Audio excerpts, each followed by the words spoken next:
guys, welcome back to Destin Reads Romance. I'm Destin, and today I'm going to be taking a deeper look into season 2 of Bridgerton. I did film my reaction after each episode, and I'll link that video up here and down below. But today is I wanted to dissect it a little bit more. I've heard a lot more responses from people who watched it over the weekend, and I think there's a greater discussion to be had. I mean, come on, we're book readers. We love to dissect things, okay? So I'm gonna talk about my general overall thoughts about season 2 and how well does it work as an adaptation from Julia Quinn's The Viscount Who Loved Me. How well does it work as a Netflix TV show? My favorite scenes and things I would change. Okay, so full disclosure, I'm a huge fan of the books. I love the series. Bridgertons are just iconic, especially at this point. And The Viscount Who Loved Me is my favorite book of the series. I am very protective of Kate and Anthony, and I was very worried going into this season because I didn't know what to expect. I didn't know how Netflix was going to handle some of my favorite characters. So yes, I was wary, but every time I saw a poster or a trailer, it made me a little bit more excited. So I went into season 2 very excited about it. I saw a couple scenes at Netflix, and the scenes that I saw were pretty cool, and I knew that things were changing because the scenes that they showed me differed from the book. So I guess, I don't know if I felt a little bit forewarned that things were going to be different in season 2, and maybe that's why I didn't have a hard time of it, or am I just getting used to changes that accompany adaptations from some of my favorite books? Am I getting more used to those changes and less angry at them? Possibly. I don't know. But overall, I liked season 2 of Bridgerton, and that may surprise a lot of you guys because this is my favorite book, and why would I not be more angry because they changed so many things from season 2? I don't know. I guess I had my moments where I was just like, wow, that's really different from the books. I don't know if I like it. And then I kind of pulled back and I was like, I could understand why people who are writing in Hollywood would make this change because it's a TV show. The things that I've seen in TV shows is heightened drama, more stakes, lots more conflict between characters we all like. So I don't know. I guess I was just in a better mindset, and I'm really glad that I was able to enjoy it because I know so many of my friends were more than disappointed in season 2. And I feel really bad, but I'm really happy that I was somehow able to separate season 2, the adaptation, and my love of the book. Like, they're completely different things, and I enjoy them as completely different things. Now, I say that I like season 2. Does that mean that I wouldn't want to change things? No, of course I want to change things. I think that some of the things that happen in the book would have solved some issues that I had with the show. I think that that's just a book reader thing as well. Like, you know how it can play out because the book is all there. It has all the information, it has all the twists and turns, and all the solutions already on the page for the writers who are writing at Netflix. But they like to make their own stamp of things, apparently. So let's get into the good first. I want to talk about the good things that I did like, that I did enjoy about the show and the season and the acting. One of my favorite scenes actually happens in episode 1 when Anthony decides that he's going to conduct some interviews for his potential bride. And I thought that scene was so amazing, so perfectly played by Jonathan Bailey. Like, the interview questions that he was asking and the responses by all the girls, just, it had me cackling. I was just laughing, and I had such a good time with that, and how frustrated he was getting because he's so exacting. He was looking for such a paragon of virtue, and nobody was meeting his expectations, and I really loved that. There was a small moment where Benedict was giving Anthony advice when he was trying to court Edwina, and he was like, I'm going to be reading Byron, and Benedict was just like, that's not the reason why people like poetry, is because the way that you feel about them is translated into words that are very beautiful and moving and emotional. And Benedict comes out with these beautiful lines that Anthony was just kind of like, wow, Benedict, I didn't know that you had this in you. And he made a comment like, if you would apply yourself more, like, you could do great things. Like, that was amazing. I thought that was a really great moment where Benedict, the funny guy, I would say, of the Bridgertons, had his very serious moment, and he's very emotional and intuitive, and I really like that about him. I really like the Pall Mall scene. I saw some people were upset about the Pall Mall scene because it was different, but like, I actually liked the changes. I actually liked that Kate and Anthony were stuck in a mud puddle. And I thought that was really fun because they had been so serious that whole time, and it just kind of like made them both a little bit more down to earth and laugh at themselves, not take each other so seriously, and just, I like that moment that they were able to actually laugh with each other. All of the flashback scenes were so amazing. When episode 3 started and I saw Edmund Bridgerton, and I was just like, oh God, they're going there. They're fully going there. They're going to show his death scene. And as heartbreaking as it was to actually watch it happen, I thought it was so important to see. It was so heartbreaking seeing Violet's grief, like when she was giving birth to Hyacinth, how distraught she was and how helpless Anthony felt in that moment. Violet saying, you know, Edmund is Lord Bridgerton. He's just a child. It's so true. He was only 18 when this all happened, and he had six younger siblings, one on the way to think about. There were so many responsibilities that just kind of fell on his shoulders, and I thought that really, like, you could see this scared little boy there. And then Violet deep in her depression, and Anthony's just kind of like, will you come have family dinner with us? And he's the one that has to take on this father figure role now that his father is gone and his mother is checked out because she's so depressed right now. And it's just, I thought that was so important. I'm so glad that they showed those, and it was just really moving to see and gave you a lot more insight into Anthony's character, why he was so stubborn and serious and a little bit of an asshole. And I find that to be a very understanding kind of character moment that they included there. Every moment where Kate and Anthony were alone and fighting their feelings for each other, there was lots of close-up moments where Anthony was whispering in Kate's ear, and I very much enjoyed that. I like that sexual tension. I know that other people were just kind of like, I wish more would happen, but I don't know. I was really, really, really enjoying that pull that they were both experiencing, but they were holding themselves like a hair's breadth away because they knew that they could not. They were getting as close as they possibly could while still being able to claim that nothing happened, and I was just like, I felt that tension, and I really loved it. That was also the moments where Anthony confessed a lot of like what he was feeling and how much Kate was affecting him in that moment. And I just was like, I loved it. It gave me life. It gave me life. And I was very, very satisfied with all of that. And yeah, we only got one sex scene this season. I wasn't mad about it. And it wasn't like I wanted them to have less sex scenes. I would have for sure, well, I'm going to talk about that later, but I would have liked to see them like happy and together a little bit more. But the one that we did get was so different from the sex scenes that we got in season 1. I made a comment when Jessica had a live show talking about season 2 and everybody was rereading The Viscount Who Loved Me. I made a comment saying if they have Anthony jackhammering Kate like they had Simon do to Daphne the whole of season 1, I was going to be upset because that wasn't my idea of like romantic entanglements like we see in our romance books. That was Hollywood's idea of what romance is and what romance readers read when they read sex scenes.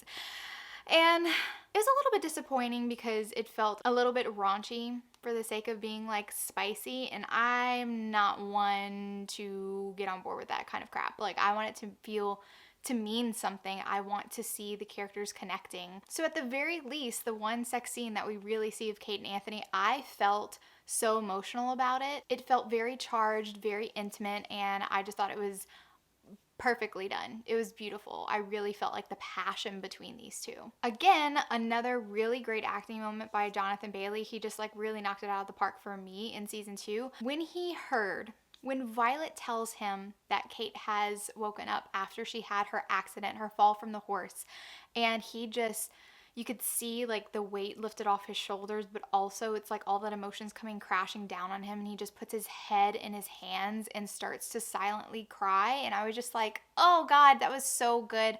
I loved it. And Violet just like sat next to him, and knowing what it would have done to Anthony to see like another loved one near death like he saw his father, and the way that he kind of closed himself off from Kate because she could possibly die and he wasn't going to visit her, and then now she was going to be okay, and he had to deal with all those emotions that he had been blocking out for the past couple of days. And I just really like that moment for him. I love when our tough heroes kind of crack like that. So one more small moment that I really enjoyed was the moment when at the botched wedding, King George makes an appearance. He comes out and Queen Charlotte is absolutely frozen. She's just like, oh my gosh, this is like kind of like her dirty little secret that the king is very unwell. He's not himself, and she calls for servants to take him away, and he's very, very confused, and Edwina is the one to step in and handle that really beautifully. And it just made me emotional on a personal level because it just reminded me of my grandfather. My grandfather had Alzheimer's, so I just was like, I really love that moment that Edwina like stepped in and said all the right things and just like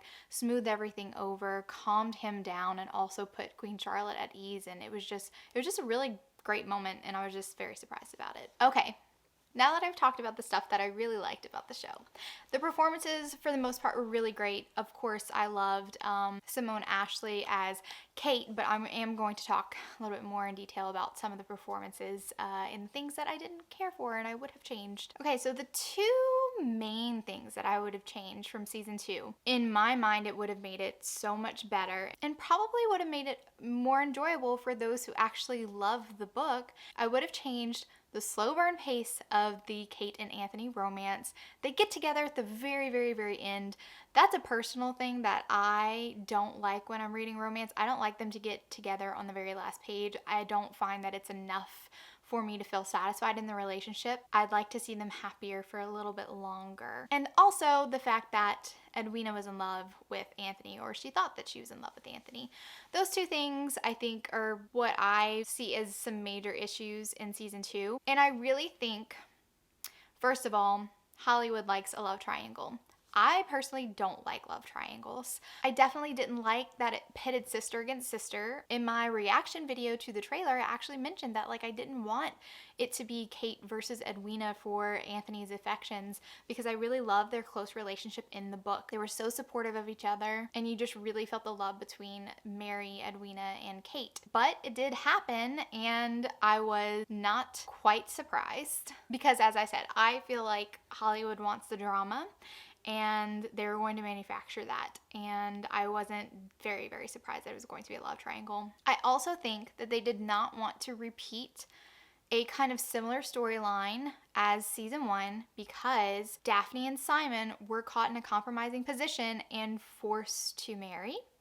In The Viscount Who Loved Me, Kate and Anthony are also caught in a compromising position, completely different because it actually happens in the bee sting scene. His reaction is a lot more dramatic and compromising, and his mother, Mary, and Lady Featherington stumble upon them in the book, so they're forced to marry because more people have witnessed this in the broad day of light. So there's no escaping a marriage between Kate and Anthony. This was a way for Anthony to actually marry Kate without having to acknowledge that he had deeper feelings for her, which played into his conflict, which was he didn't want to be in love with somebody and for somebody to be in love with him. So I don't think that Netflix wanted to do another kind of marriage of convenience. We're kind of being forced into this situation again. They wanted something new, and their solution was to make Edwina actually in love with Anthony, and I don't like that. And the fact that it made it all the way to the altar, I was very surprised, and I was almost kind of stunned throughout that whole episode. I was like, man, they're making it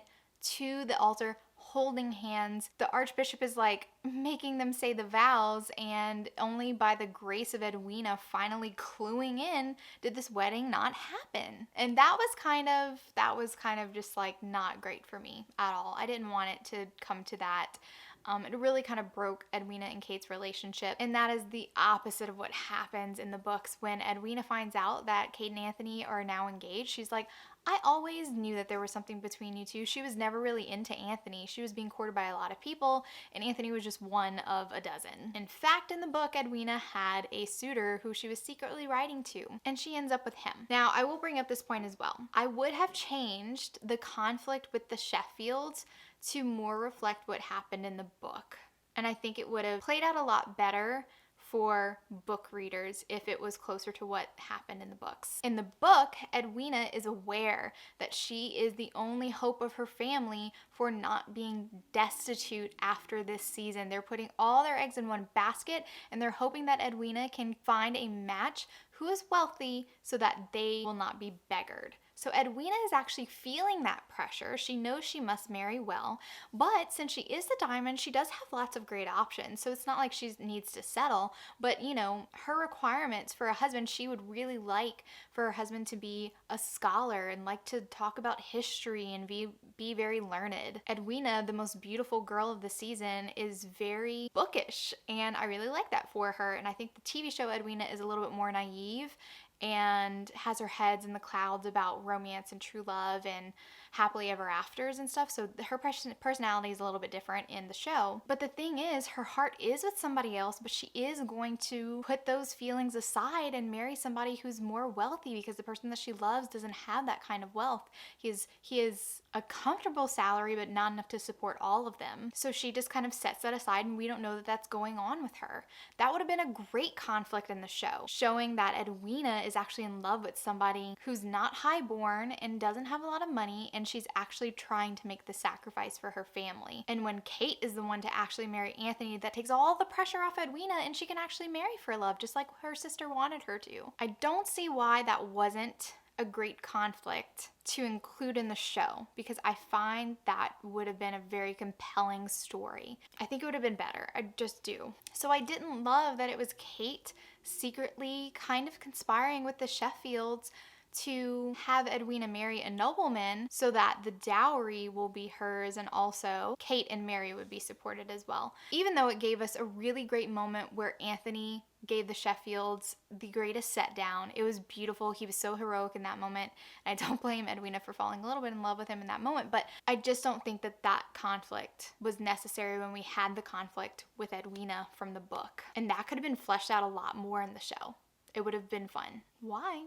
Don't know. Now, another thing that they changed, and I didn't really love it, Lady Danbury is very involved with the Sharma girls' entrance into society, and I feel like it's the showrunners wanting to include Lady Danbury, because Lady Danbury is a fan favorite of the books, but she is a very minor character in the book. She shows up at like balls or gatherings or whatever, but she's not hanging around the Bridgertons all the time. She's not that involved in the romance itself. And they made Lady Danbury very involved, and I didn't like it because she took the place of Mary in a lot of situations. She was the one that was chaperoning Kate and Anthony along with Violet whenever they were talking alone. Like, she was playing the mother figure, the person that the girls turned to for advice. And I didn't like that because I loved Mary in the books. I thought she was such a great mother figure, and I'm really disappointed that they decided to sideline Mary that way in favor of Lady Danbury having more scenes. I also didn't love the way that Violet feels like one of the society mamas whose only concern is marrying off her children as fast as possible. She's very concerned with society's opinions of her family. She gets really flustered if there's any hint of scandal, and that just to me does not feel like Violet from the books at all. And when scandal does come the Bridgertons' way, Violet is always such a steadfast, steady person who's just kind of like, we are the Bridgertons, we are family, we're not gonna let it bother us. And I felt like that's not what we had in the show at all. Violet is very concerned with the way that society is snubbing them, and the fact that they're getting snubbed like that. Like, if you're a big name in society, there are just people in the London ton that big scandals don't affect them as greatly because they're more popular in society. And Violet and Lady Danbury are two people who would not be affected very greatly by big scandals. And the fact that everyone was snubbing them on the promenade was kind of offensive to me. I was like, that wouldn't happen. Lady Danbury, first of all, would be stabbing some toes with her cane and being like, I don't give a fuck what your opinion is. And so I was just kind of like, that's really, I didn't like that. No, did not like that. I really felt like that was a wasted episode as well. Episode 7, Harmony, where they were all trying to pretend like nothing happened. I just didn't see the point of it. I would have preferred that after the botched wedding, Kate and Anthony would announce their engagement, and maybe that's why society was being all offended because, oh no, now he's gonna marry the other sister, and actually see them like together and navigating that. I don't know. I just felt like it was just one more episode to drag things out and have them get together at the very last moment. And then there was way too many side plots going on that felt uninteresting to me. I did try to be really excited about Penelope's storyline. I assumed that we were going to see her struggle with keeping her, Lady Whistledown persona a secret, and that did happen, but it also wasn't very interesting to me either because my main focus is Kate and Anthony, and that's what the main focuses of the books are. I don't know if people realize, if you have not read the books,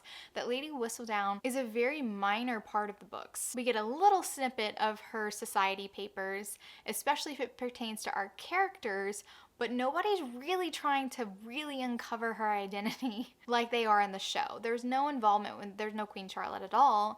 And Eloise is not combing the streets looking for clues. But I get it. They want other characters to have more stuff to do. It's not interesting. I feel like they could have had 80% of the scenes focused on the Bridgertons and then dedicated less time to the subplots, and they wouldn't be as annoying. I also was sort of invested in the beginning at the new Lord Featherington, but I quickly got bored of that as well when he turned out to be broke and he started scheming. Like, I didn't really care what was going on with Lady Featherington and the new Lord Featherington. That really did not hold my interest at all. And as much as I enjoyed the addition of Queen Charlotte, I also feel like the Queen Charlotte versus Lady Danbury, I'm liking the storyline less and less because it makes me think that Penelope is not as smart as she thinks she is because she keeps poking the bear. She keeps writing things in Whistledown that are directly challenging Queen Charlotte, and I'm just like, you kind of want to get caught by this woman and face some pretty big consequences because she doesn't like Lady Whistledown. And every time she writes something challenging Queen Charlotte, I'm just like, you're digging yourself a bigger hole. I just don't like Penelope looking like an idiot because I do like her character in the book. She's a lot sweeter too in the book as well. Penelope in the show will make little comments to Eloise talking about, Lady Whistledown's writing and how, it's really good. And she gets a little offended when Eloise is just like, well, she doesn't say anything. Again, a manufactured conflict by the show so that it pits best friend against best friend.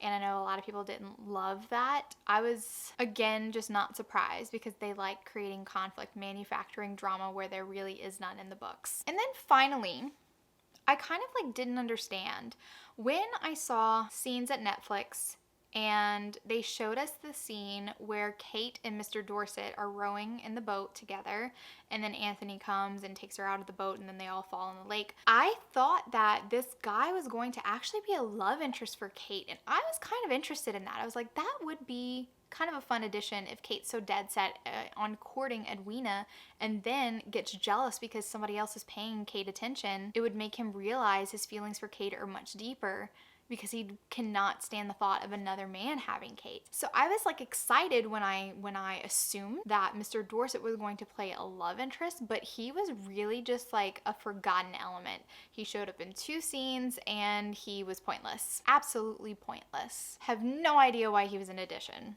at all. He could have been left out and the story would have stayed the same. You could have had Colin rowing Kate and Anthony do the same moves and it still would have been fine. In fact, in the books, the brothers like to tease each other when they know that someone likes a girl, and they'll go up to the girl and flirt with her or whatever to make the brother make his move. That would have been perfect if Benedict or Colin was the one to do that. I don't understand why Dorset needed to be there at all. He was just pointless. Also, Will, the fact that they kept Will from season 1, the boxer who was best friends with the Duke is no longer in the season. He's not going to appear in the shows because the actor doesn't want to return. But they kept the boxer, and his storyline was so pointless as well. Opening a gaming hell, he just looked so miserable the whole time. And finally, they had a showdown with Colin and the Lord Featherington and Will, and it was just kind of so pointless. So pointless. Now, I was talking to Jen, and I did expect them to start setting up Benedict just because I thought that they would go in book order. But she made a really good point, and she said that she heard that they were possibly setting up the next season for Colin and Penelope.